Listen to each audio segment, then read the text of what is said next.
Quería comenzar el día de hoy hablarles acerca de un hombre que se llamaba Luigi Laricio. Este hombre fue encontrado muerto una mañana con muy pocas cosas en su casa, no tenía mucho lujo, o que dijeran este hombre es un hombre de dinero. De hecho, vivía muy pobre, pero algo que se encontró fue que tenía allí 246 violines, de los mejores. Él había venido recolectando estos violines toda su vida, los estaba metiendo en el ático, y el hombre tenía una devoción por el instrumento, más que la devoción por la música que podía generar un violín. De hecho, le había robado al mundo toda esa música que estos violines podrían haber producido en manos de un artista. Él solamente los atesoraba, él solamente los guardaba, y otros antes que él habían hecho un poco de lo mismo, guardan simplemente los violines. Si recuerdan, los mejores violines son los Stradivarius, probablemente los músicos dirán otra cosa, pero es lo que dice el internet, que son los mejores violines. Muchos los guardan, lo dice Google, muchos los guardan como reliquias, que no se pueden tocar, pero con esto están privando al mundo del uso del instrumento. Pero a mí esta historia me puso a pensar, y muchas veces los cristianos somos como este hombre Luigi Laricio, que en su amor por la iglesia no dan las buenas noticias al mundo. Y es precisamente de esto de lo que vamos a hablar, que no se guarden el evangelio, que no lo dejen ahí en el ático, hay que proclamarlo a toda voz. Si ama a la iglesia, si ama a Cristo, debe dar las buenas nuevas del evangelio. Las personas están muriendo, y si usted no se las da, las personas van a morir, no hay otra forma, tienen que escuchar un mensaje, y ese es el tema principal de estos textos que hemos estado estudiando en Mateo 10, es el evangelismo. Ya hemos tratado varios de ellos. De hecho, vamos a leer la primera porción, las porciones que ya hemos leído, Mateo 10, versículo 5, para dar un poco de contexto. A estos 12, ¿cuáles 12? Los 12 apóstoles envió Jesús después de instruirlos diciendo: no vayáis por el camino de los gentiles y no entréis en ninguna ciudad de los samaritanos, sino id más bien a las ovejas perdidas de la casa de Israel. Y cuando vayáis, predicad diciendo: el reino de los cielos se ha acercado. Sanad enfermos, resucitad muertos, limpiad leprosos, expulsad demonios. De gracia recibisteis, dad de gracia. No os proveáis de oro, ni de plata, ni de cobre para llevar en vuestros cintos, ni de alforja para el camino, ni de 2 túnicas, ni de sandalias, ni de bordón, porque el obrero es digno de su sostén. Y en cualquier ciudad o aldea donde entréis, averiguad quién es digno en ella, y quedaos allí hasta que os marchéis. Al entrar en la casa, dadle vuestro saludo de paz. Y si la casa es digna, que vuestro saludo de paz venga sobre ella. Pero si no es digna, que vuestro saludo de paz se vuelva a vosotros. Y cualquiera que no os reciba ni oiga vuestras palabras, al salir de esa casa o de esa ciudad, sacudid el polvo de vuestros pies. En verdad os digo que en el día del juicio será más tolerable el castigo por la tierra de Sodoma y Gomorra que para esa ciudad. ¿Quieren inclinar su rostro para que oremos, por favor? Hoy, Señor, venimos a ti, Padre nuestro Salvador, para que nos hables a través de tu palabra. Permítenos conocer más este tema del evangelismo, que estas palabras que escribió el evangelista, el escritor de Mateo, Señor, lleguen muy adentro de nuestro corazón y que nos ayuden a transformar nuestro entendimiento acerca del evangelismo.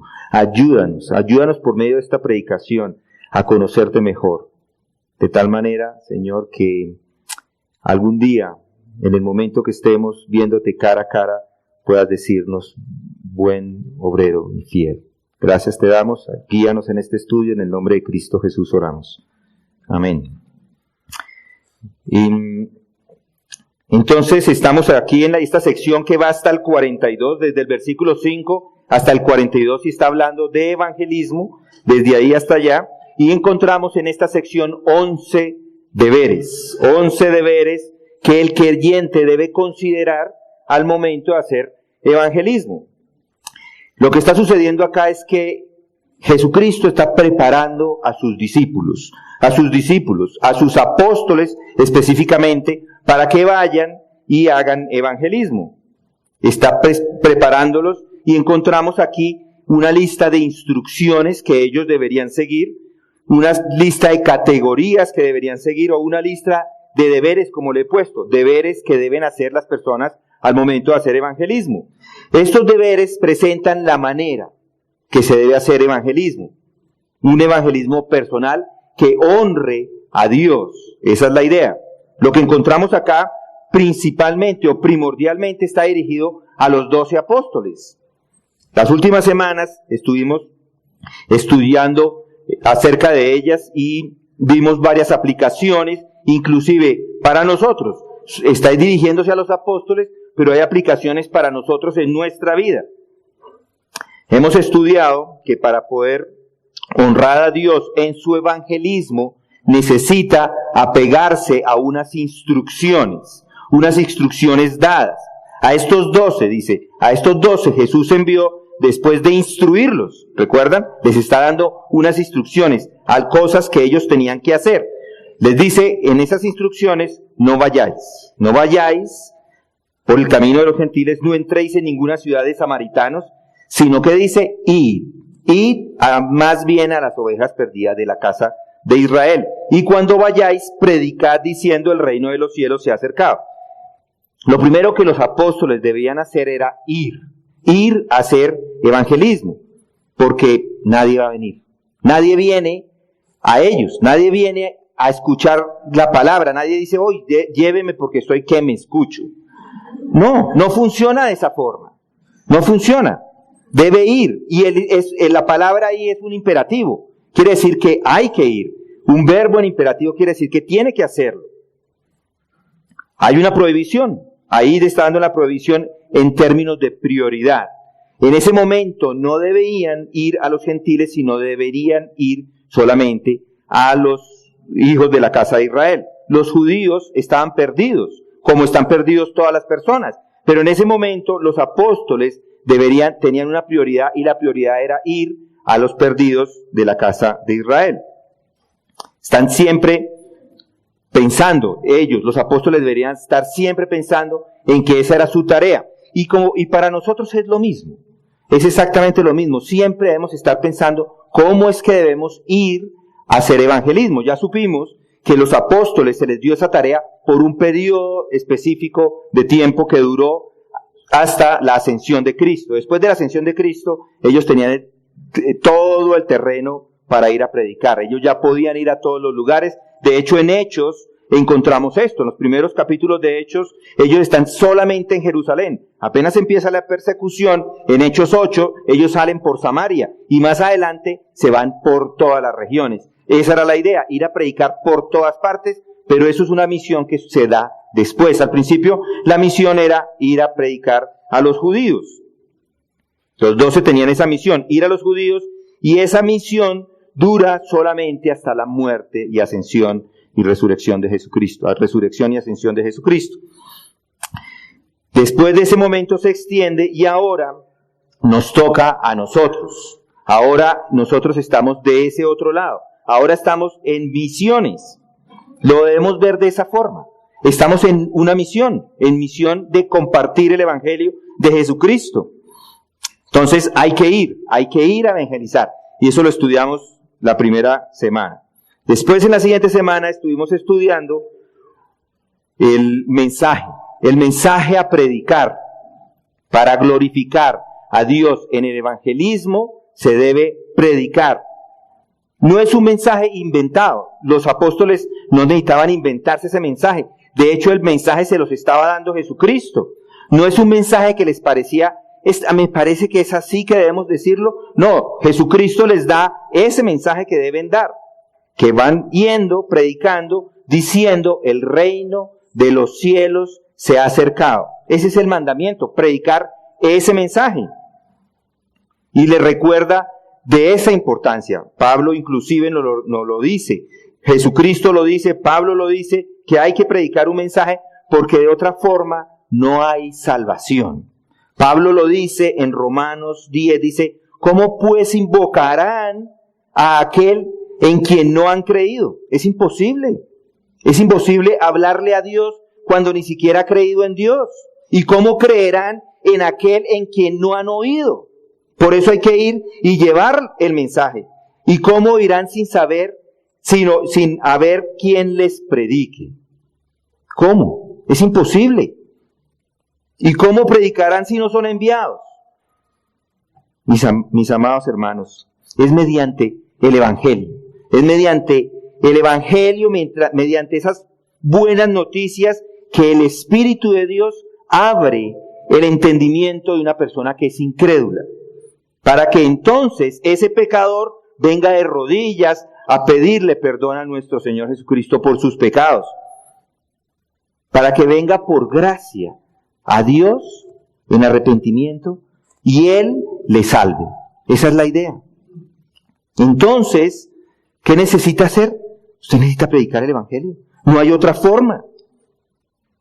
Jesús entonces, además de enviarlos, les da un mensaje.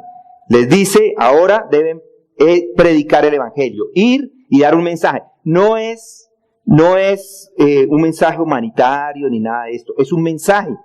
Es el mensaje de que el reino se ha acercado. Ese es el mensaje a predicar. El mensaje del Evangelio debe ser llevado. Y debe ser llevado, y para ellos en ese momento era de ser llevado de forma itinerante. Es decir, de sinagoga en sinagoga, de ciudad en ciudad, de aldea en aldea, por todas partes deberían llevar este mensaje. El foco principal es predicar ese mensaje.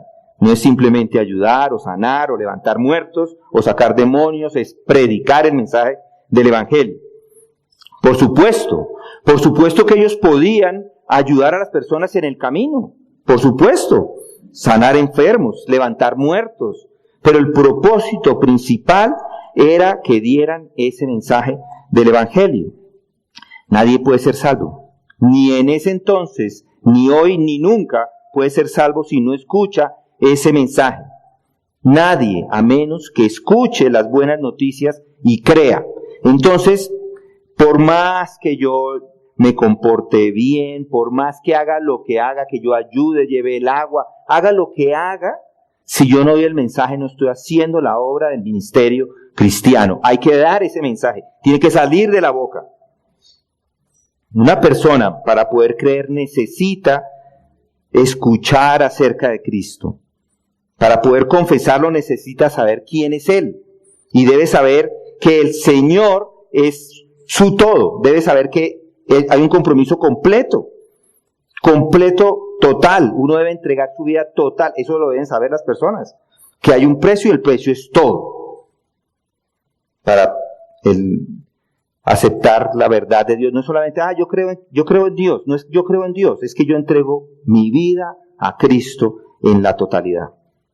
Romanos 10:9 al 10 dice Pablo otra vez, dice que si confiesas con tu boca a Jesús por Señor, oigan eso, es por Señor, quiere decir que Él es mi Señor, ya no es el demonio, es Cristo mi Señor. Si lo confieso por Señor y crees en tu corazón que Dios le resucitó de los muertos, serás salvo, porque con el corazón se cree para justicia y con la boca se confiesa para salvación.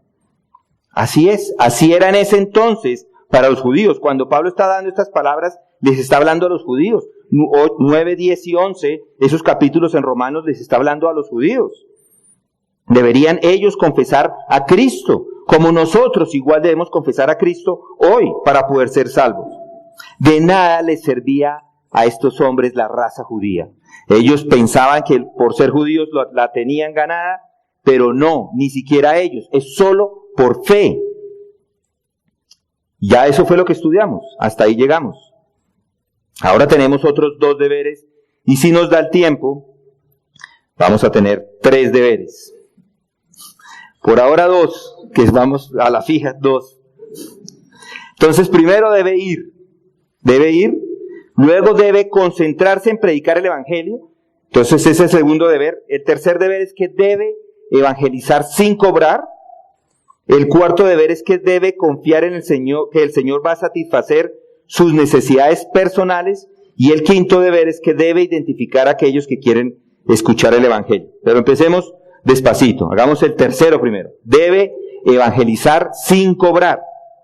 Ese es el tercer deber. Y noten el texto, versículo 10, capítulo 10, versículo 8. Sanad enfermos, resucitad muertos, limpiad leprosos, expulsad demonios, de gracia recibisteis, dad de gracia. Notemos varias cosas acá. Primero, noten los verbos que tenemos ahí, hay varios ahí. Para recordarles, el verbo es esa parte de la oración que muestra la acción o el movimiento. En este caso es sanad, resucitar, limpiad y luego dad. Pero ya vamos a ir, enfoquémonos en estos tres primeros. Sanad, resucitad y limpiad. Esos versículos o esos verbos están en imperativo. Los apóstoles tenían que hacer esto, y era sanar enfermos, resucitar muertos y limpiar leprosos al mismo tiempo que estaban predicando el evangelio. No encontramos muchos textos dentro de las Escrituras que nos muestren en realidad qué eran las sanaciones, cómo estaban ellos levantando o limpiando los leprosos o resucitando los muertos. No hay tantos, hay algunos de ellos, pero yo creo que eso es a propósito, no es lo principal. Ese no es el principal ministerio de los apóstoles. El principal ministerio era predicar el evangelio. Ellos tenían los poderes. Recuerdan que Jesucristo se los da en el capítulo 10, versículo 1. Les dice: entonces, llamando a sus 12 discípulos, Jesús les dio poder sobre los espíritus inmundos para expulsarlos y para sanar toda enfermedad y toda dolencia. Ya Jesucristo les ha dado el poder a ellos. Y los apóstoles, si tenían el poder de hacerlo, y Jesús les pide que usen ese poder, que vayan a todos los lugares predicando y usando ese poder. Ellos tenían esos dones especiales, pero lástima no los tenemos hoy. No existen esos dones de sanación.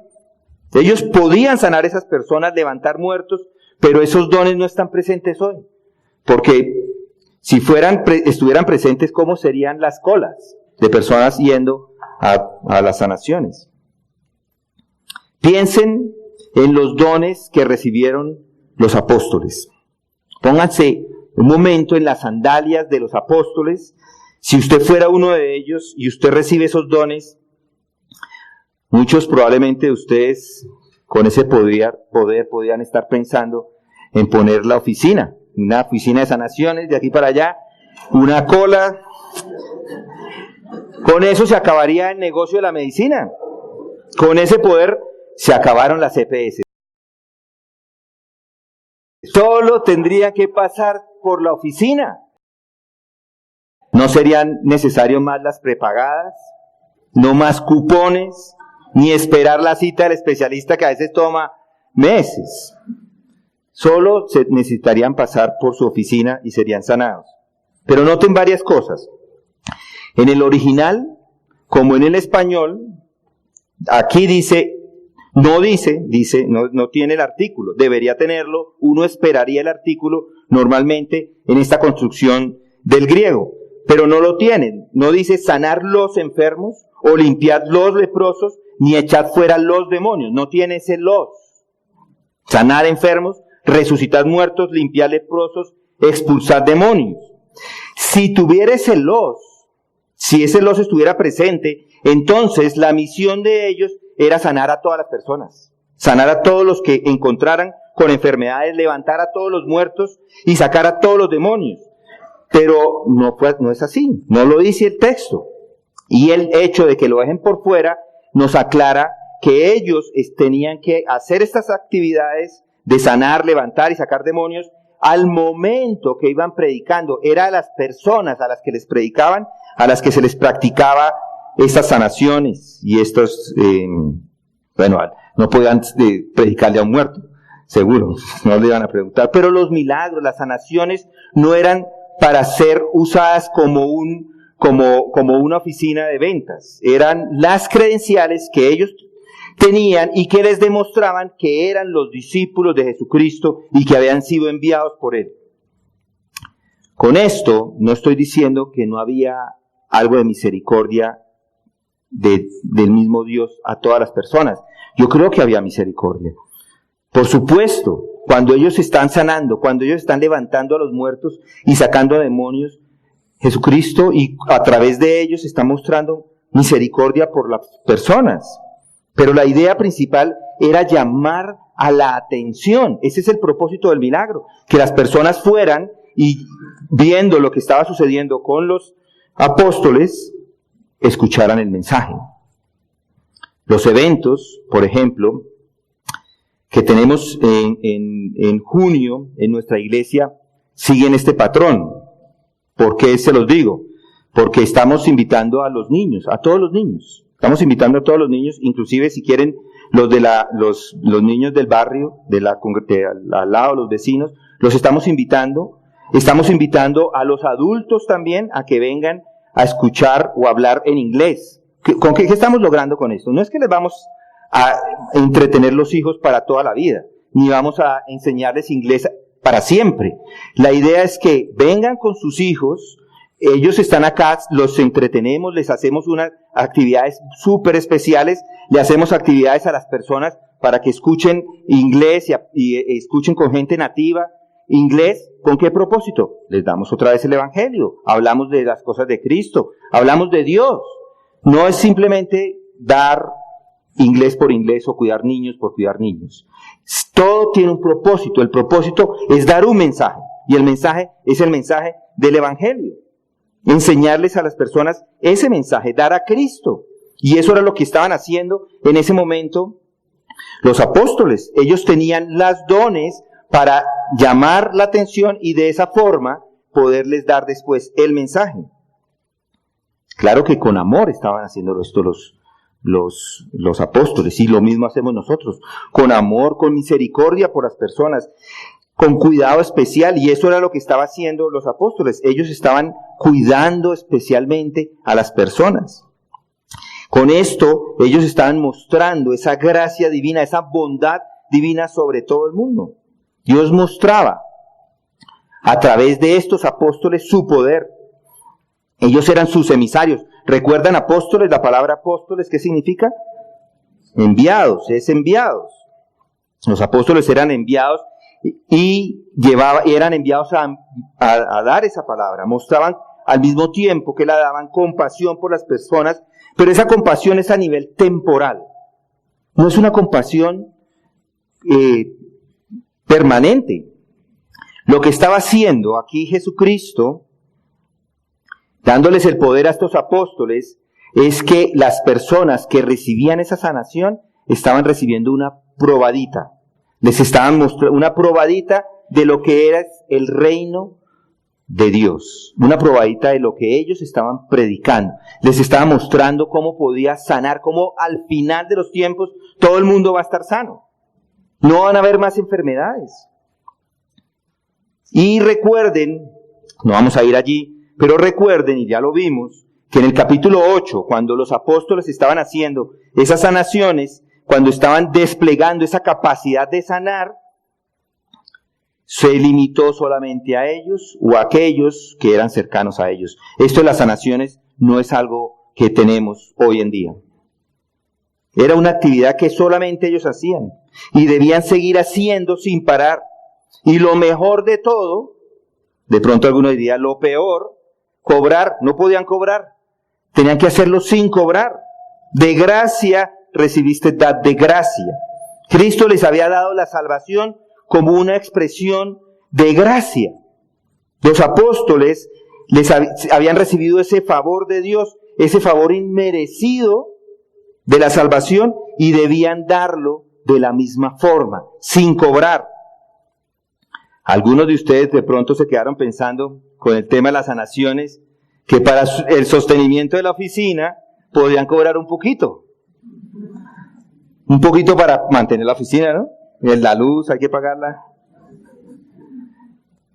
Una pequeña suma, pero Jesús dice no. No se cobra. De gracia recibiste, dad de gracia. Aquí cambia el tiempo del verbo. Los verbos en este tiempo, aoristo, es algo que se da, se dio una sola vez y ahora tienen que darlos ellos también. Decir lo que habían recibido, ya lo tienen en su haber, ahora deben darlo de la misma forma, gratis sin cobrar. Por eso es que a los apóstoles no se les dijo, bueno, pónganle un precio a las actividades cristianas. De pronto ellos estaban pensando, bueno, vamos a cobrar 100,000 pesos por sanación, 200,000 por sacar un demonio, o probablemente 500,000, que es más difícil, levantar a un muerto. Jesús, antes de que sigan pensando en eso, les dice, no se cobra por esto. No se cobra por el ministerio. No se cobra por la predicación. No se cobra por la consejería. No se cobra por hacer un matrimonio. No se cobra por hacer un bautizo. No se cobra para nada. En el ministerio no se cobra. Si no se ha bautizado, es gratis. Es gratis. Si pensaba que le iban a cobrar, no se cobra. Si no se ha casado, es el momento de casarse porque no se cobra. Es gratis. No cobramos. En el ministerio cristiano no se cobra. El doctor Lawson viene. Doctor Lawson, Pastor Mahoney, vienen y ellos no me pidieron nada. Cero. Nada de nada. Nosotros los invitamos para que vinieran y por supuesto vamos a pagar su boleto, pagamos su estadía, pero ellos no cobran. Entonces alguno de ustedes me dirá, ¿y entonces por qué cobran en la conferencia?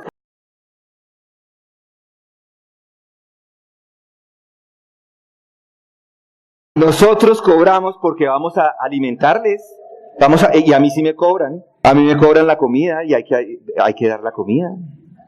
Hay algunas cosas que hay que pagar, por eso cobramos, pero ellos no cobran nada por el ministerio.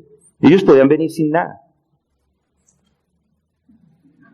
La idea es que en el ministerio el propósito es beneficiar a otros sin remuneración. Por eso es lo que dice eso al final. Lo que recibiste de gracia, dad de gracia. Así como no me pagaron, por así decirlo, tampoco cobren. Esa es la idea.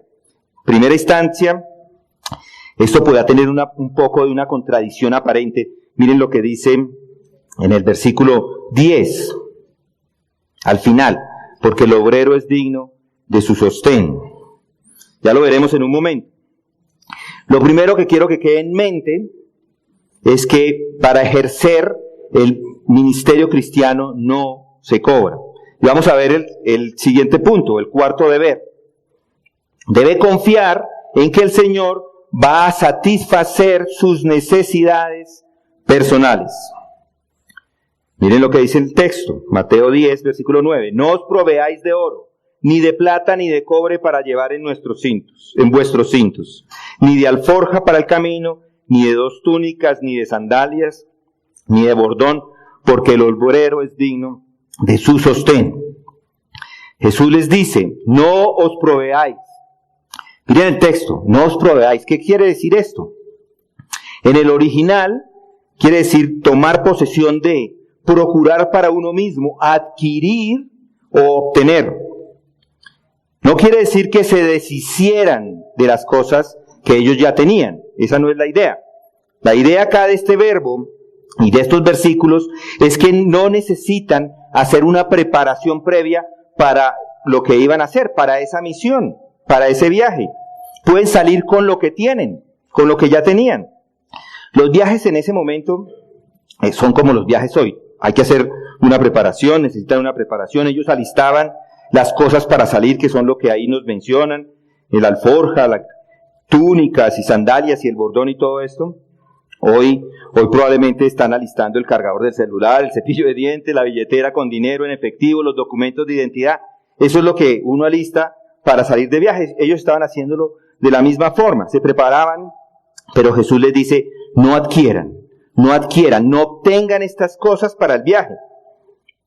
¿Cuáles cosas? Entonces ahí nos da 7 cosas. La primera, que en realidad está haciendo referencia a una sola, que es el dinero. oro, plata y cobre. La idea es que no lleven dinero, no lleven ese dinero. Está haciendo en realidad referencia a monedas de oro, o monedas de plata, o monedas de cobre. No es que se tenían que llevar un pedazo de oro, o un pedazo de plata, o un pedazo de cobre. No, está haciendo referencia a las monedas. Es como si yo le digo, yo lo voy a invitar a almorzar, pero no lleve plata. Yo sé que no va a llevar plata, porque no va a llevar el pedazo de plata, no va a llevar los billetes, porque yo voy a pagar la cuenta. Es lo mismo, está hablando de lo mismo. No, lo que está diciendo acá es, no lleve dinero. Las monedas de oro eran las monedas, o eran lo que tenía mayor valor, le seguían las monedas de plata que tenían menor valor, o menos denominación, o de más baja denominación, y las de cobre eran las de más baja denominación. Era como el sencillo, es como, no lleven ni siquiera las de 100 ni de 200 pesos. No lleve nada. Esas de 100 y 200 que no compran nada, él les está diciendo no lleven ni el cobre, no lleven nada, no traigan el sencillo ni siquiera el cobre. También les dice que no adquieran 4 cosas. La alforja es la primera de ellas, que no la adquieran. La alforja era usada para echar el pan o los alimentos secos para el viaje. Normalmente los alimentos se llevaban en esta alforja y duraban aproximadamente 3 días. Es lo que era el suplemento que la gente llevaba con frutos secos y algunas otras cosas. De hecho, en Marcos 8:2, cuando vemos el tema de los 5,000, y dice, tengo compasión de la multitud porque hace ya 3 días que están conmigo y no tienen nada que comer. O sea que los 3 días, no es que los 3 días no comieron, ellos todos cargaron la comida para esos 3 días, pero en este momento ya no tenían nada que comer. 3 días era la ración que la gente llevaba para el viaje. Y les dice, no lleven ni siquiera esa ración, no la obtengan por el camino. También les dice, no sandalias, que no llevaran las que ya tenían. Lo que no quería era que pasaran por Unicentro o por el Restrepo a comprarse unas sandalias para llevarse para el viaje. Eso no era lo que él quería. Las sandalias eran hechas en cuero o en madera, tenían unas correas arriba como las sandalias de hoy. No hay nada de especial, igual que una sandalia se consigue hoy, es muy parecida, un poco diferente la moda, pero era lo mismo. Algunos comentaristas dicen que no debían llevar zapatos, ni sandalias de ninguna clase, para que se identificaran con personas muy pobres que no tenían ni siquiera zapatos. Pero, ¿dónde está? En el texto no lo dice. Es difícil verlo así. Si el texto no lo dice, es difícil. Lo que está diciendo es que no las adquiera, porque ese verbo sí dice, no las adquiera. Eso es lo que está diciendo el texto. Si ya tiene zapatos, llévelos. Dice un pasaje paralelo, Marcos 6:9, dice, es el pasaje paralelo, y dice, sino calzados con sandalias. Es exactamente lo mismo. Lo que le está diciendo es que uno adquiera unas adicionales. Si ya tiene el bordón, llévelo. Ese bordón es como una vara que se usaba para defenderse. Por supuesto, no es una vara para defenderse en contra de una pistola o de una espada o nada de esto. Le servía para alejar de pronto a algún animal. Entonces les dice, no adquieran un bordón para el viaje. Marcos 6:8 otra vez dice, y les ordenó que no llevaran nada para el camino, sino solo un bordón, no 2. La idea era no llevar 2 bordones, sino llevar lo que ya tienen.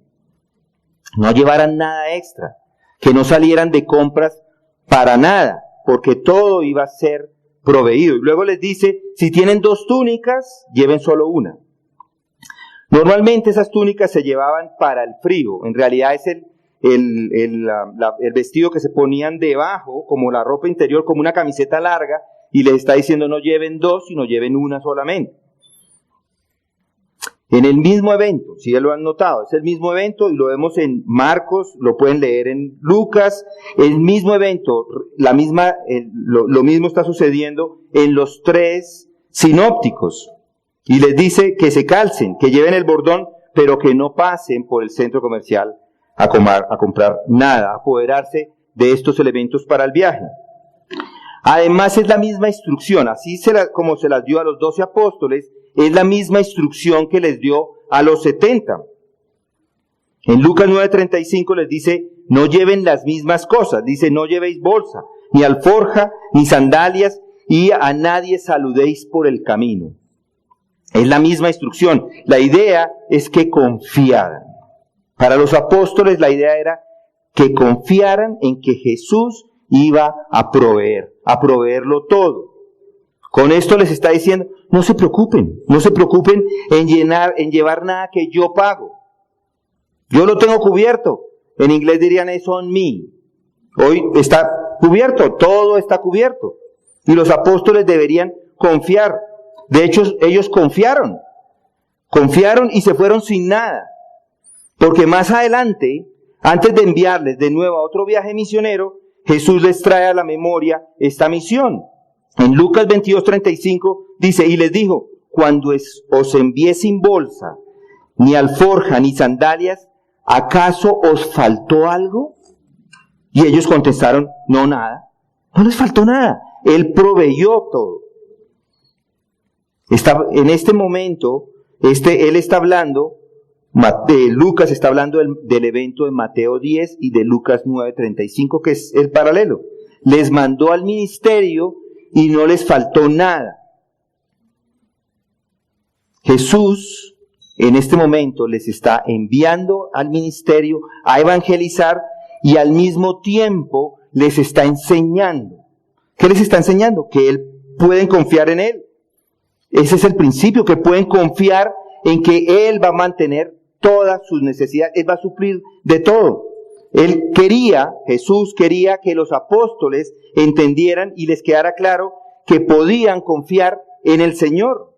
Les está instruyendo cómo es que deben hacer evangelismo, confiando en el Señor, y les da la razón de su confianza, porque ellos son empleados de Dios. El jefe de este mundo, el Rey soberano, va a proveerles para sus necesidades. Es como el dueño de una compañía que les dice, ustedes son mis obreros, así que no se afanen, porque así como trabajan para mi obra, yo les voy a recompensar. Es así. Y el obrero o el trabajador, como dice Pablo, es digno de su salario. Dice, porque la Escritura dice, Pablo en 1 Timoteo 5:18 dice, no pondráis bozal al buey cuando trilla, y el obrero es digno de su salario. ¿Qué está diciendo acá? Un buey después de haber trabajado todo el día trillando el grano, a un buey no se le pone el bozal para que no coma del grano. De hecho, es lo contrario. Puede comer de su trabajo. Igual es el obrero. Debe comer de su trabajo. Pablo en Corintios dice, así también ordenó el Señor que los que proclaman el Evangelio vivan del Evangelio. Ahora ustedes me dirán, porque sé que algunos son muy inquietos, muy como los de Berea, ¿cómo reconciliamos esto que está diciendo que el obrero es digno de su salario con lo que hizo Pablo en Hechos 18? Vengan conmigo allí, Hechos 18.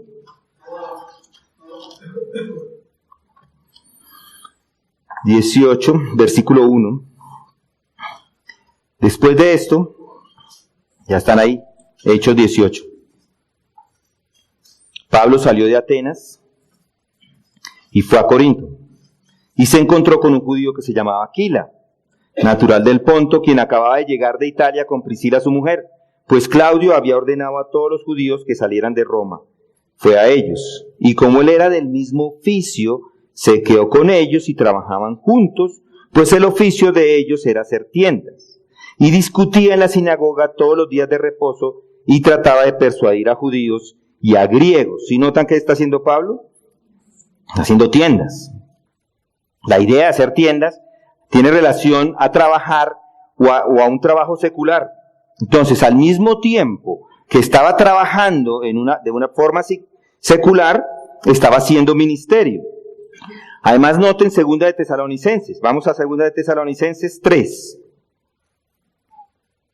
2 de Tesalonicenses 3. Ya casi. Amén. No. Ya están, llegaron. Bueno, en 2 Tesalonicenses dice, versículo 7, pues vosotros mismos sabéis cómo debéis seguir nuestro ejemplo, porque no obramos de manera indisciplinada entre vosotros, ni comimos de balde el pan de nadie, sino que con trabajo y fatiga trabajamos día y noche a fin de no ser carga a ninguno de vosotros. No porque no tengamos derecho a ello, sino para ofrecerlos como modelo a vosotros a fin de que sigáis nuestro ejemplo. Porque aún cuando estábamos con vosotros os ordenábamos esto: si alguno no quiere trabajar, que tampoco coma. Porque oímos que algunos entre vosotros andan desordenadamente sin trabajar, pero andan metiéndose en todo. A tales personas les ordenamos y exhortamos en el Señor Jesucristo que trabajando tranquilamente coman su propio pan.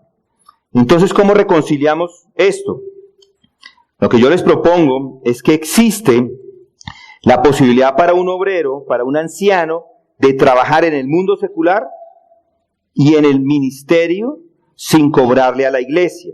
Dios provee por medio del trabajo secular para cubrir las necesidades mientras sirve a la iglesia.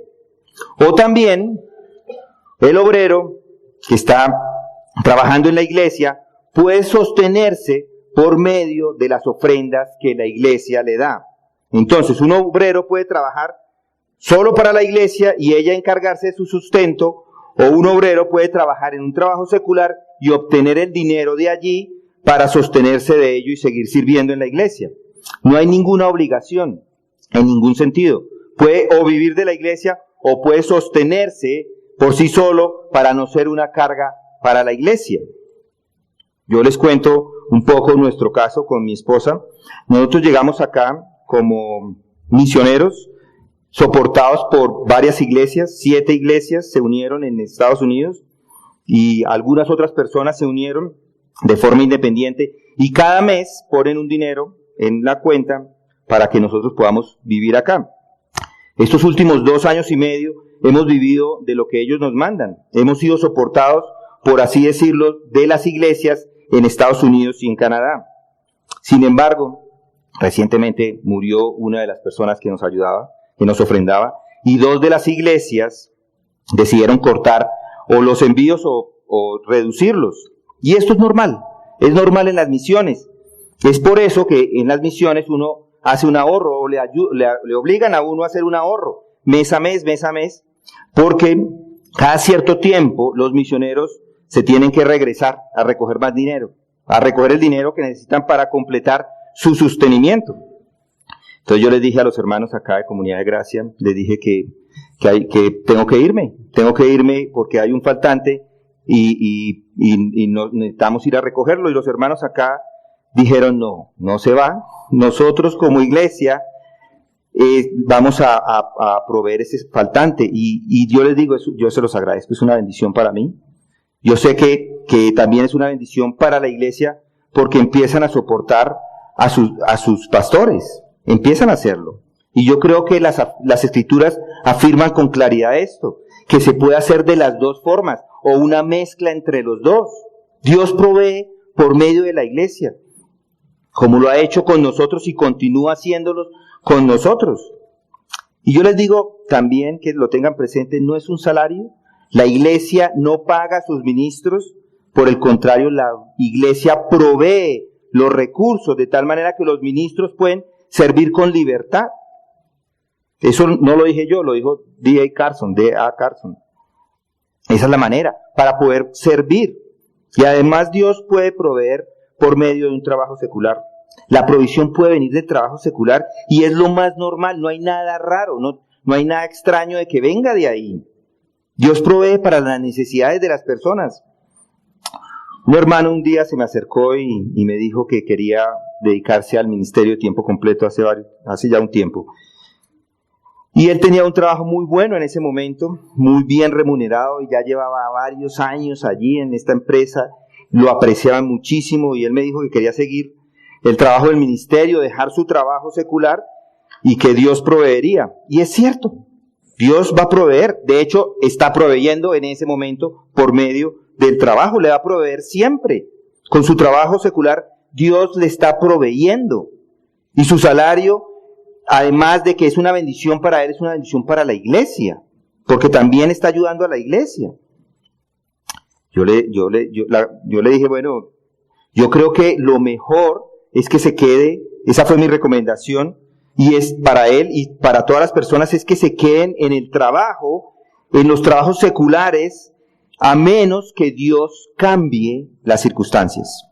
Se quede allí proveyendo para sus necesidades, porque con eso ya Dios está proveyendo para sus necesidades, y puede seguir trabajando en el ministerio. Y yo así es como reconcilio esta aparente tensión. El obrero es digno de su salario, sí es cierto, y es por medio del trabajo que se obtienen los ingresos, y lo dejamos así. Si más adelante enviamos misioneros o plantamos alguna iglesia, seguramente le vamos a ayudar financieramente de esta iglesia, para que estén libres de hacer el ministerio, para que ellos también puedan dedicarse al ministerio tiempo completo. Pero está bien si alguien les da una ofrenda por la labor del ministerio. Si alguien les ayuda para cubrir sus necesidades, las puede recibir. Esa es la idea acá. ¿Recuerdan a Pablo en Filipenses 4:10? Me alegré, dice él, grandemente en el Señor, de que ya al fin habéis reavivado vuestro cuidado para conmigo. En verdad, antes os preocupabais, pero os faltaba la oportunidad. No que hable porque tenga escasez, pues he aprendido a contentarme cualquiera que sea mi situación. Sé vivir en pobreza y sé vivir en prosperidad. Y en todo y por todo he aprendido el secreto, tanto de estar saciado como de tener hambre, de tener abundancia como de sufrir necesidad. Todo lo puedo en Cristo que me fortalece. Sin embargo, habéis hecho bien en compartir conmigo en mi aflicción. Y vosotros mismos también sabéis, Filipenses, que al comienzo de la predicación del Evangelio, después que partí de Macedonia, ninguna iglesia compartió conmigo en cuestión de dar y recibir, sino solo vosotros solos. Porque aún en Tesalónica enviasteis dávidas más de una vez para mis necesidades. Entonces, con esto estamos diciendo, Pablo recibió ayuda y Pablo trabajó haciendo tiendas. Los dos modelos son bíblicos. Ahora, vamos a ver el tercero, la próxima semana. Sí, está bien. Está bien, vamos a orar hoy. Padre, gracias te damos porque tú nos hablas por medio de tu palabra. Gracias porque en ella encontramos todo lo que necesitamos para la vida y la piedad. Gracias porque nos estás mostrando cómo debe ser el evangelismo. Ayúdanos a entenderlo, ayúdanos a ser fieles, a hacer evangelismo al que tú nos has llamado. De llevar y proclamar esa palabra, ir y llevarla a todos los lugares, a donde tú nos pongas. Que podamos, Señor, en algún momento levantar misioneros de esta iglesia y enviarlos y sostenerlos de ser posible para que esa obra del ministerio llegue a los lugares que tú así desees. Guíanos en esto, ayúdanos en esto. Pon esa generosidad en mis hermanos para que podamos hacer esa obra de ministerio tan importante. Y es en el nombre de Cristo Jesús que oramos. Amén.